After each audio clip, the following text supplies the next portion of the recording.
시청자 여러분 안녕하십니까? 김동수입니다.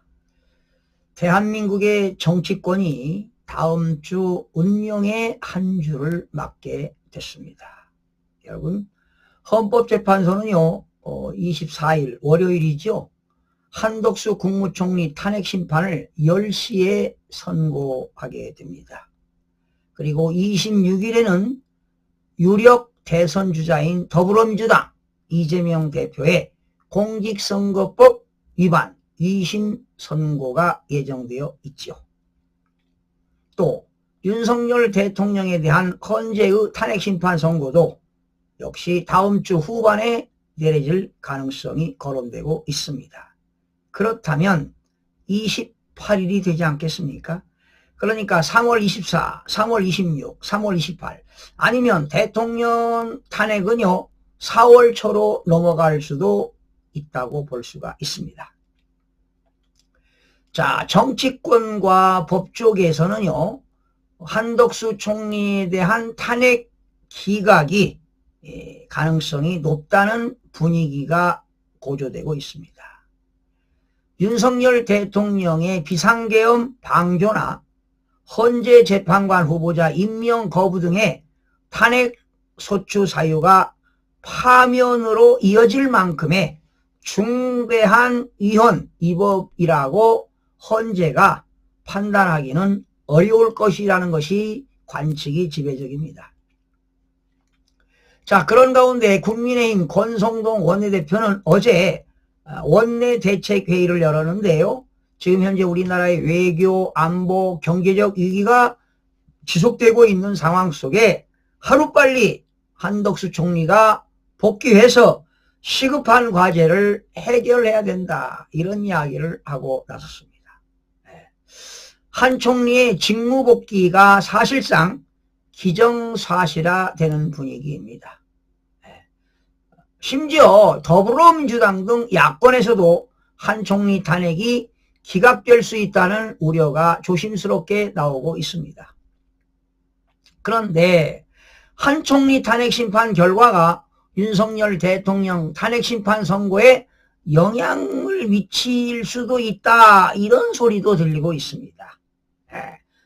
한덕수 총리 탄핵이 기각될 경우에 윤석열 대통령 탄핵 심판 기각에 힘을 실을 수 있다는 주장도 나오고 있지만 한편에서는 한 총리가 기각이 되면 윤석열 대통령은 탄핵 인용의 명분이 될 수 있다는 주장도 나오는데 이건 어디까지나 더불당에서 나오는 것이고요. 제가 봐도 지금 4대4로 굳혀지는 것 같아요. 그렇다면 기각 아니겠습니까? 그런데 제 개인적으로 문영배나 이미선이 살 길은 뭐냐? 각하로 가야 된다는 겁니다.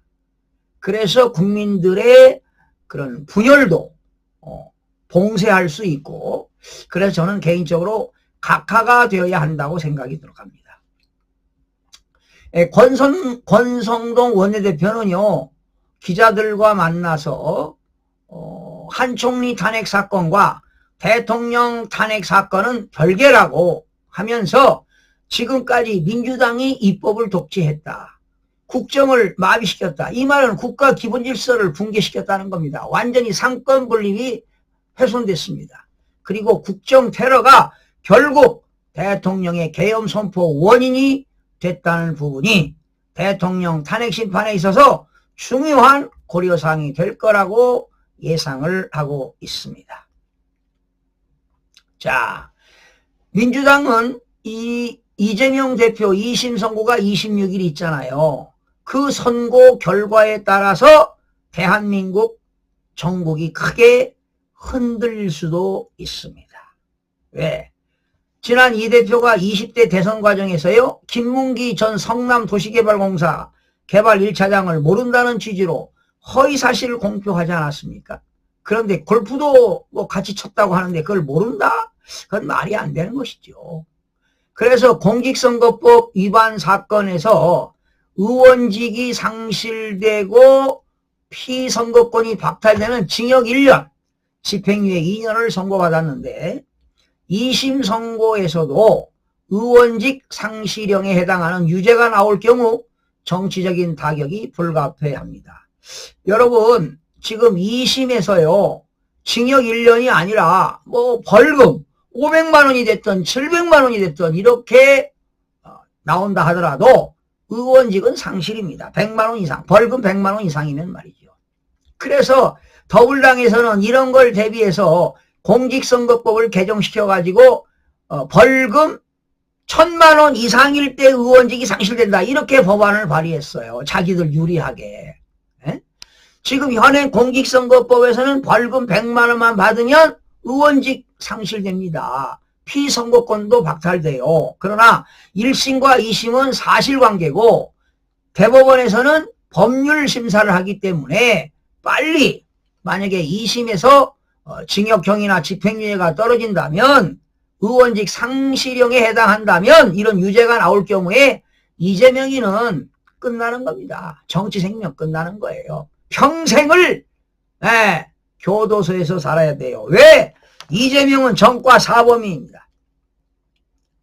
8개 사건에 12개 혐의로 5개 재판을 받고 있습니다. 이런 자가 대통령이 되면 되겠습니까, 여러분? 그러나 이럴 리는 없겠지만 윤석열 대통령 탄핵 심판이 만약에 100에 하나 인용될 경우 이런 일은 없어야 되겠지만 인용될 경우에 이재명 대표가 대법원 선고 시점이 변수로 부상될 수밖에 없습니다. 만약에 윤석열 대통령이 파면되고 이재명이가 대법원에서 만약에 무죄가 나온다면 대통령 출마하겠죠. 그러나 그럴 리는 없을 겁니다. 윤석열 대통령이 인용되고 이재명 대표가 무죄 선고받고 이런 일은 있어서는 안 될 겁니다. 신이 알 거예요. 국민의힘과 윤석열 대통령 지지층은 이 대표의 공직선거법 위반 혐의에 대한 대법원 선고를 재촉하고 조기 대선 프레임을 흔들 수 있다. 이 대표가 2심에서 무죄를 선고받는다 해도 대법원 또 그러니까 아이러니한 거예요. 이재명 대표가 2심에서 무죄를 받는다 해도 대법원에서 선고를 둘러싼 논란은 지속될 수밖에 없다 이런 얘기죠. 모르는 겁니다. 그러나 사법부는 헌법과 법률에 의해서 공정하고 정말 법과 원칙에 의해서 양심껏 판결을 내려야 될 거라고 저는 봅니다. 여러분 민주당은요 이 대표의 2심 선고 전인 3월 초 중순에는 이렇게 생각했을 겁니다. 이재명이는 헌재가 탄핵 심판 선고가 날 거라고 예상했습니다. 그런데 지금 이재명 대표의 2심 선고 이후에 발표할 것이 유력해지면서 지금 이재명이는 불안 초조하고 있습니다. 지금 불안감이 더불어민주당은 고조되고 있습니다.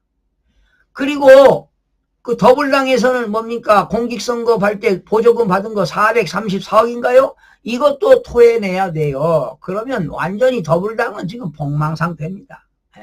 그런 상황에 박찬대 원내대표는요, 뭐 최고위원회에서 말이죠.